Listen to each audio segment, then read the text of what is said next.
মৰিগাঁও জিলাৰ পুৰাগাঁও আৰক্ষী থানাৰ অন্তৰ্গত ১ নং বৰপথৰ গাঁৱত সংঘটিত হৈছে এক জঘন্য ঘটনা।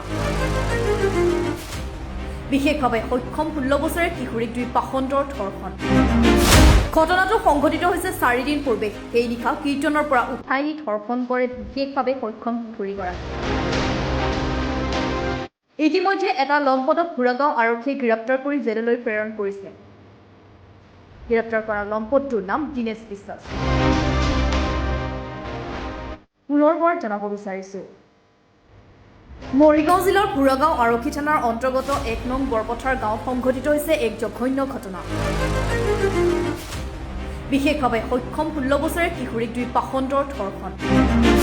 ঘটনাটো সংঘটিত হৈছে ৪ দিন পূৰ্বে। সেই নিশা কীৰ্তনৰ পৰা উঠাই নি ধৰ্ষণ কৰে বিশেষভাৱে সক্ষম কিশোৰীগৰাকী। ইতিমধ্যে এটা লম্পটক পুৰাগাঁও আৰক্ষীয়ে গ্ৰেপ্তাৰ কৰি জেললৈ প্ৰেৰণ কৰিছে। গ্ৰেপ্তাৰ কৰা লম্পটটোৰ নাম দীনেশ বিশ্বাস।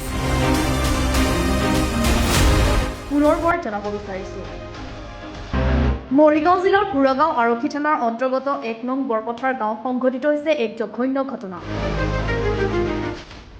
বিশেষভাৱে সক্ষম ১৬ বছৰীয়া কিশোৰীক দুই পাখণ্ডৰ ধৰ্ষণ।